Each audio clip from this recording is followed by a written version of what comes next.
What's up, my friends? Welcome to another episode of A Brit and a Yank Talk Business. I'm Stuart Amidon with Page 50 Marketing and Media, and with me is Tom Chaldecott with Knox Thomas over in the great UK. Tom, how are you, my friend? Good, Stuart. It is warm in here, and supposedly we're having a heat wave, but I want to call it summer. Yeah, it was 40 degrees last time. Is it still hot like that? It's like 40. It hit 34 yesterday, and there's a national shortage of fans, of desk fans. Oh, wow. This is terrible. It's terrible. We just cannot cope.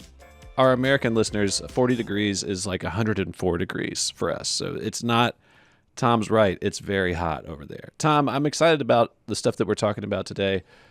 So we created this podcast to be able to help people learn how to build businesses and think through how to do it in a Christian way. And we started season one. Season one went well. We keep getting feedback about it, and we're super pleased with all that feedback. We want to keep building and helping folks to establish themselves and just take the initiative to build a business, maybe if they haven't done so yet, learn how to do so according to the Bible and be faithful in that. Today we're going to talk about local community. Now, this was one of your ideas, Tom. So frame this for me. What made local community important to you? So a few years back, I remember chatting with a pastor in our church, and this idea that often, I think particularly in the middle class, certainly speaking kind of from my experience, there's a lot of people who are kind of rootless, particularly those who end up going to university. My parents, or I grew up in the Lake District, which is in the Northwest, and most of the people who live up there are not from there. So they've moved there because they like the scenery. They're probably into some sort of outdoor pursuit of some description, and it means that they don't particularly have roots. So, you add to that going to university, and you go to university just kind of anywhere, and typically base the choice of your university not necessarily on kind of education, but on something else ridiculous like what sports they do. And are they good at those sports? Yeah, we have that problem in America. We have that problem. Yeah. And is the terrain correct for that sport? So you end up rootless fairly quickly. Yes. I often look around and I'm quite jealous of kind of the farmers that I know who have lived wherever they live, and they've been there for generations upon generations upon generations. But like our default, I think of our generation at large is to be like, no, that's ridiculous. You guys are like tied to a place, and like, no, we should be free and autonomous, and we should be free to do all these things. But kind of part of the fruit of that is the Chaldecotts, us. We've moved house an awful lot over the past kind of 7 years. Now there's a few reasons for that, but moving house for us is a really easy thing to do because we've become rootless. So I want to try and undo that. So part of it is thinking, how do I undo the kind of rootlessness that I feel I'm acutely aware of, that our generation is kind of, or part of our generation has been cursed with.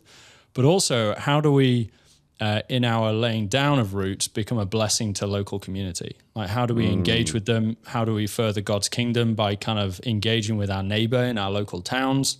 What does that look like when thinking about businesses? What does that look like when thinking about employees, and how we engage potentially with the local council? So, I've got thoughts on that, and there are things that we've kind of either actively or unintentionally done to try and put some of those roots down and force them in. But I think it's interesting chatting about this with you, Stuart, because, have you always been where you are? And, you talk about your family or your grandparents like living quite close by or relatively for kind of the size of the US. Yeah. It'd be interesting kind of getting your thoughts on the inverse side of that. Well, so I haven't always been where I am, though. And my dedication to what I would call biblical localism is relatively new, like probably within the last 5 years. So just to give you some context, so I was the guy who went to university at a school that was just close to me, not really, but it was still 30 minutes away, and I moved there. And when I moved there, I had no intention of returning to my hometown. So I'm not from where I live now. I'm from a very small town, pretty much the middle of nowhere in the woods of North Louisiana. I sent a map pin to a buddy of mine of some of the land that my mother grew up on at one point, and his response was, "Where on earth are you?" Like, because there's just nothing. I'm from the country woods bumpkin space. Went to college, and with that went my identity. Now I live in this town. I am here now. I met my wife. We got married early. We finished school. And then we moved to South Louisiana, which is a drastically different culture. It's about 3 hours south of North Louisiana, so completely different region, completely different culture. And I looked around and I was like, oh, I think I like it here. And we lived in a couple of different towns for several years because we were renters. We weren't making a lot of money, and so we just kind of bounced from place to place to place. But I would say our roots did not get planted until we planted a church. Mm-hmm. That's whenever we started saying things like, no, we're committing to this particular place. How long ago was these that? particular people. That was 12 years ago, 12 or 13 years ago by this point. So I think this coming September, it will be 13 years. Mm-hmm. And what's interesting about that is how quickly the Lord gave us access. Now, we moved to a small town. It's not a big town. There's 16,000 people here. In terms of American towns, that would be considered a small town here. And when we moved there, it was interesting how quickly the Lord gave us access to influential people in our community, and helped us to become some of the influential people in our community, for better or for worse. Like sometimes it's not necessarily you're not famous, you're infamous. So that will be the case with me and with our church in a few of the specific instances that I'm talking about. But we are known, and that is a huge deal to us. And then when we started our business, which the business was started about 10 years ago. Yeah, about around 10 years ago is when we started our company, Page 50. That gave us even more access to the local community and influential people in the community.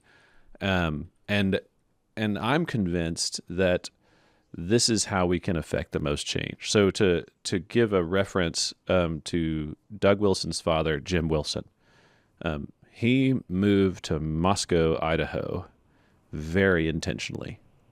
He moved there because they wanted to move to a small town because they recognized that they could influence small towns more effectively.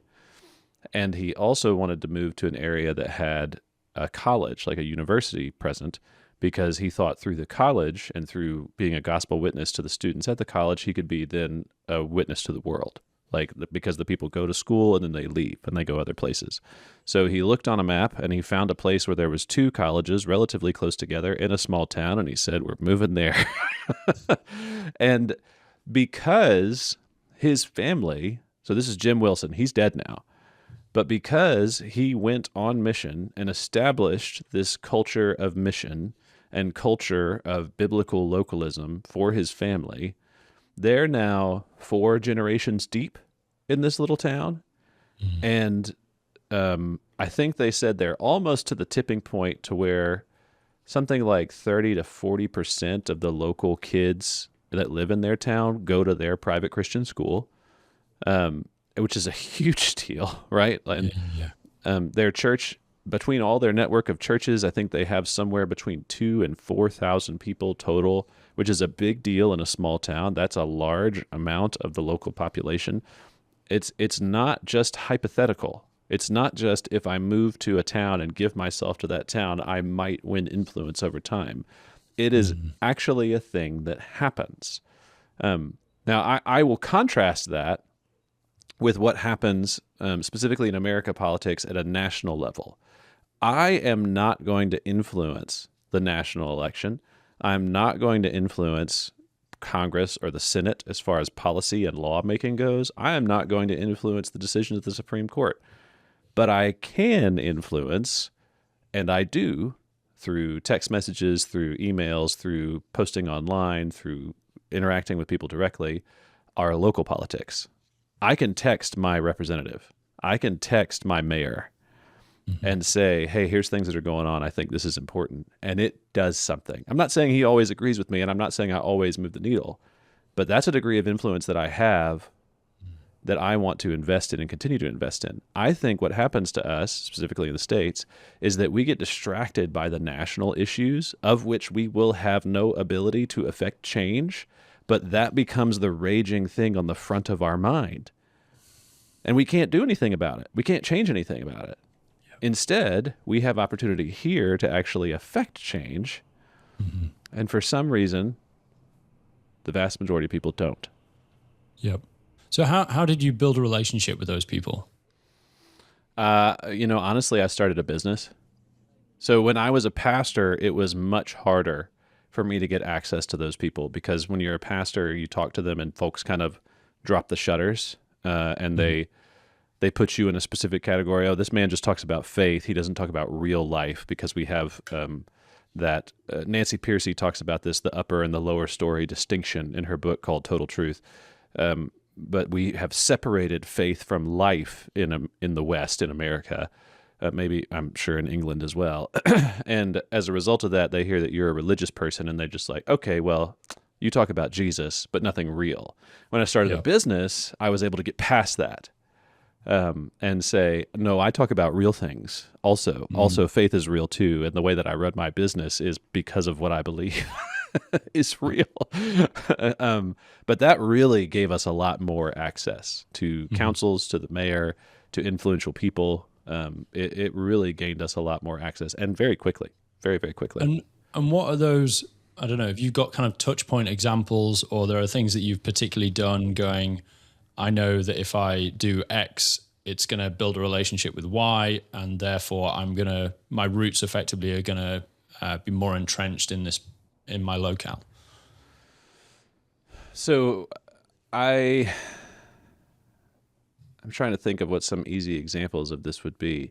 I try to be very active in the public space, right? Now, that doesn't mean necessarily that I go to all the public events, because I just don't. I have kids. I spend time with my kids in the evening. But I do interact with elected officials, either publicly or privately. I do interact with influential people, either publicly or privately. A lot of that can happen digitally. Like we've launched a local media platform to specifically carry news and events through a biblical worldview that are happening in our local space. And that's been very effective at, so far, either getting people to really agree with us hardcore or making them very angry with us. There doesn't really seem to be a middle road. But that's been very effective too. Like digital strategy works very, very well in this particular space. Trying to think about local issues, local people, local politics. And I suppose a lot of the examples you've just given, they fit well with your business service. You know, you're in media and marketing, therefore getting involved in local news makes sense there. Yeah, right. We know how to build websites, so we built one real fast. We know how to create content, so we create some real fast. Like I think, that's a great point. I would not say, therefore, everybody needs to go and create a local media outlet in their small town. Although if you've got the capacity to do it, then do it. But I would say more so focus on being hyper faithful with what you have right now on a local level. Do you know what I mean? So for example, the Lord gives you an opportunity to have a conversation with somebody. Take it. And ask the Lord, how can I be faithful with this conversation? I just want to walk out of this conversation faithful. What is it that I need to do? What do I need to say? And how do I need to do it? Yeah. Yeah. I mean, some of the things that we do. So at the moment, we only got a premises, or we're renting at the moment. We've kind of outgrown the space. We're currently, at the point of having negotiations with a property that we found. But building relationships with the owner of this space here, and this it's a serviced office, but I'd rather rent a serviced office from someone who lives in Longridge and that is like a small company than some multinational faceless thing, which is totally isn't necessarily an option right in this town, but very close to this town. It's certainly an option, something that we could do. And the same with, I don't know. I prefer having face-to-face conversations with people anyway for a multitude of reasons. But one, you can build relationships with them, and it's an opportunity to build relationships locally. So like there's an insurance broker that exists on the next street over. So we engage with him to find our next kind of insurance policy. Yeah. Work locally. Absolutely. Yeah. And one of the fun things that's happening, in fact, this weekend, we've got our local agricultural show and Knox Thomas are a sponsor. Now, there was a strategic reason for doing that, but it wasn't so much to engage with the local community. It was to engage with a particular business, actually. But I think that relationship's kind of changed. So that opportunity's kind of gone. But like, it is an opportunity for people in Longridge, where we live, in the town, to become more familiar with our business and our business name. Yes. Yeah. So I think what you have there is just the opportunity to establish relationships in a positive way. And I tell this to people all the time, man, like just being nice goes a long way. You know, just like being a kind person who cares about other people, you know, like the Bible tells us to do, to love our neighbors well, goes very, very far. And you can just do that and be genuine with people. Like there's even opportunities, I would say, if you don't have, maybe you have like a local equivalent of a chamber of commerce or something where you are, and that might be a fun thing to work through. We worked through ours for a period of time. We don't anymore. But there's still business related things that we're working on for the future. Like we want to teach business workshops because I care about my town, and there's business opportunity in this town if people would just take it, you know, like, and to the degree that new businesses start and revenue goes up, life quality increases for everyone. And so I'd love to teach business workshops. I'd love to teach people how to use AI tools. I'd love to teach people how to get something going off the ground, how to bootstrap a small business and grow it. Like there's opportunity here for that. And you could do something similar in your area. Yeah. Well, I mean, I was asking you about this the other day. Like the area that we live, I don't know how we stumbled across it. So we do quite a lot of work with kind of food and beverage manufacturers. And the head of HR for one of these large companies lives in our town, even though there's no food and beverage production near here. So I you know, my question to you is how do I make an excuse to kind of cold outreach to people a bit like that? Your suggestion being start a business network. So yeah, I think it's totally, that's something I want to look into. Done a bit of a Google search to see if there's kind of anything existing already, and like if we get this office kind of the next up on the high street, like that'd be a great place to kind of start doing that and have those conversations that you're highlighting. In that, I don't know, I think the UK is in a significantly worse position than the US. Like we don't know how to use AI, and it's hilarious. People aren't actually kind of working hard. So like for us to be like thought leaders in some of these spaces is really not difficult for us to do. Yeah. And the people that we know that we could introduce and we could go, you know, let's run a workshop talking about whatever it might be. There's totally loads of opportunity. The question kind of partly is there going to be an appetite on the other end with the businesses that exist here? So I mean, that's something that I want to look at and see if we can push. Yeah, and I think the way that you could start really is not necessarily by saying I need to start a network. I mean, what if you just had a lunch, right? Like I think sometimes whenever people are trying to think of how do I gain influence in my community, in my local town, I think sometimes we make it more complicated than it is. Just to go back to the thing that I said before, going and being nice to people really goes a very long way. And so you could you're about to have a new building, you could do a ribbon cutting, invite every other business owner in town, invite all the people on the high street around you, give them lunch, and I don't know, maybe y'all can't day drink. I don't know what the rules are in England, you know, wine and cheese at our grand opening for lunchtime, you know, come hang out and we'll have a great time. And that's going to do a lot. And in those conversations, you know, you're a capable conversationalist. In those conversations, I think that you can turn around and say, oh, I see a need and an interest, and I think we can fill that need. I think we can facilitate this to go a little bit deeper. and build more relationships and more positive community. But I think also, excuse me, I think the biggest thing for people just to remember to do is if you're looking to really get entrenched where you are, first off, praise God, because very few are looking to do that. Most people, they want to rage about the things that they have no control over, and the things that they do have control and influence over, they abdicate from. And I think that's because on a local level, your name is much more closely attached to what you do and say, and everybody knows who you are. And so it's much more scary to put skin in the game on a local level than it is on a national level or an international level. But if you just strive to be faithful with every moment that the Lord has given you, he's going to give you more opportunities to do that. He will bless that. So just look around and say, what do I have? How can I be faithful with it? How can I steward it well? And then see what comes next. It's not complicated. No. I mean, it's seeing those opportunities though, isn't it? Like, I think your examples of being distracted by kind of national news, national politics is a hot topic at the moment in the UK. Like the other week, our Prime Minister resigned. You know, we're yet to have it kind of confirmed who's going to replace that. It's probably going to be worse. And there's a whole load of other things going on as well. So like, it's very easy to be distracted by that. But the kind of the benefit there is that people are distracted by it. So it means that you totally have the opportunity to jump in where there's potentially a bit of a vacuum to make a void. Yes. Yeah. So it makes that exciting.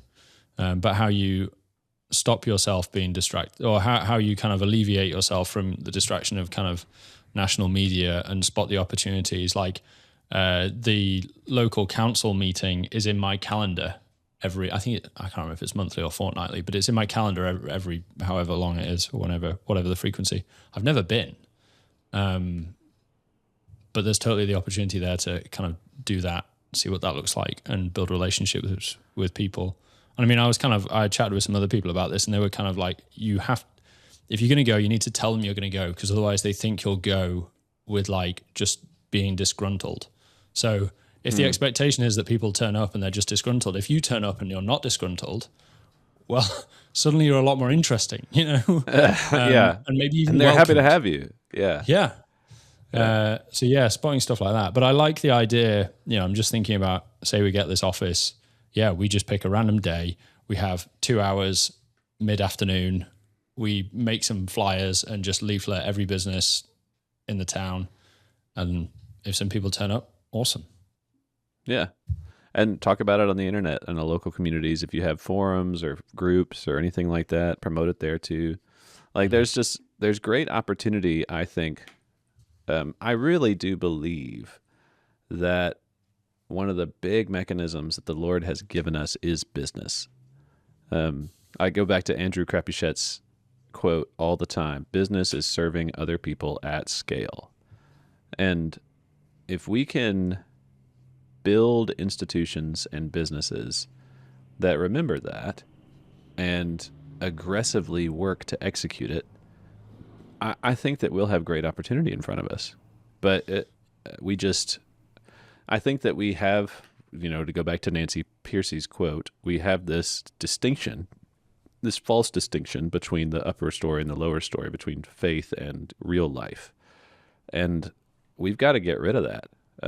Our faith works itself out in every single thing that we do, and let's build businesses, institutions that reflect that and are a blessing to our immediate community around us, and that'll provide us more inroads and more influence. And we have only gained influence in our community over the last 10 years. I can go to meetings. I get invited to meetings, and I go to meetings with the local elected officials who wouldn't necessarily be seen in public with me because that would get them in trouble. But when they're in a pinch, they know that I'll help them, and they know that we know what to do and how to help them. And that means a lot. That's a big lever to be able to pull. And the Lord's given us that. So I want to steward it well. I mean, I don't know what your thoughts are as well. Just something that just jumped into my mind. Like, I was at a one-day conference yesterday for machinery safety consultants, or not, well, people in machinery safety. And I didn't know who was going to be there. I ended up turning up a little bit late, just kind of rushing into the middle and sitting down. And then halfway through the day, there's a break, and like some guys from a competing business who I've met before, we get on really well. They come over and say hello. And like, there's suddenly a load of people in the room who I actually know. And like, there's this other guy who runs a machinery safety podcast who comes over. He's like, oh, it's Tom, isn't it? I'm like, I'm pretty sure I recognize you. And, he knows who I am before I'm really sure of who he is. And we've only been in this space for like 3 years. Yeah. So just, the opportunity to kind of take that and apply a similar model to a more local environment. Like the gains that could be built in a relatively short time are totally there.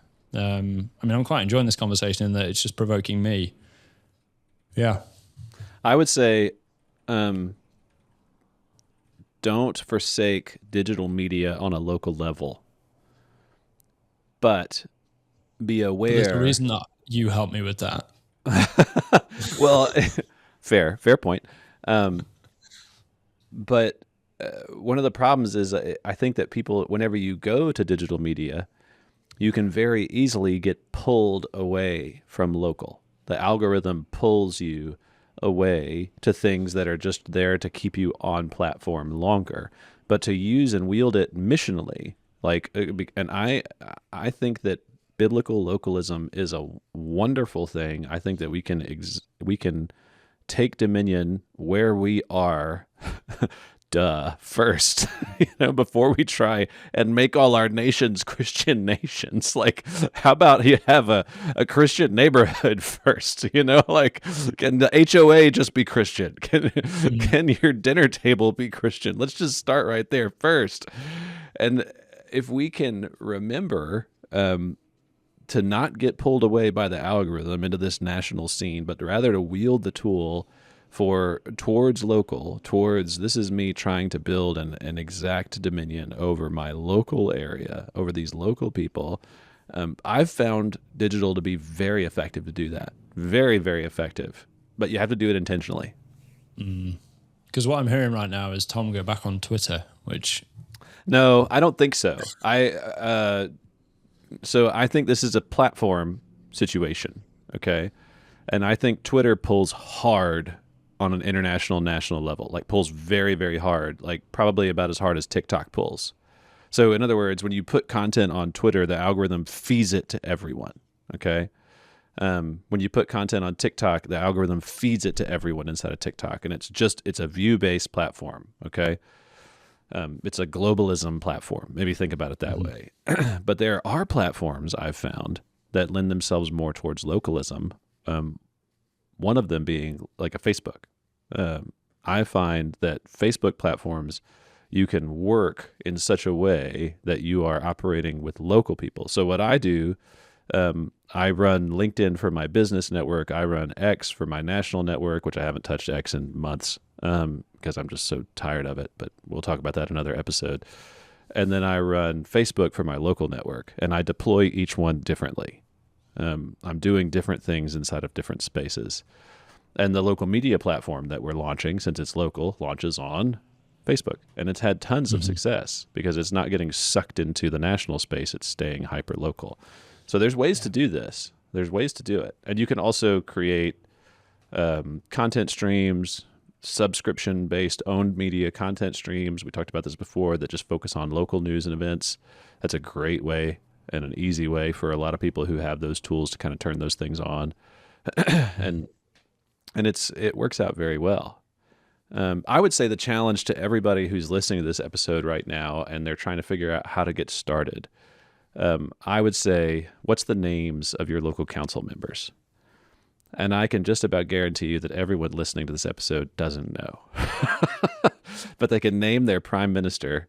They can name the president. They can name some Supreme Court justices, right? They can probably name a few celebrity senators or House of Commons, House of Lords. I don't know what you guys call those people.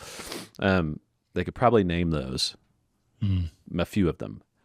But when we get local, we lose it. And I would say, as a challenge, let's change that. Let's flip that. Yep. So there you go. I like that. Okay, great. Well, I guess that's it. How to infiltrate local community. Start. Start. Do something, and just be faithful with what the Lord has given you, and He'll bless you with more. Guys, thank y'all so much for listening to another episode of A Brit and a Yank Talk Business. We are launching A Brit and a Yank Talk Business online web presence soon. And one day I'll tell you the address that you can go and find all of our podcast episodes and all the fun information that you can connect to. In the meantime, you can find us anywhere that you listen to podcasts or on YouTube. We appreciate you listening to this. And if you ever have any questions, you reach out to one of us, ask us. We'd love to do an episode on it at a later time. Thank you all so much for listening, and we'll see you next time.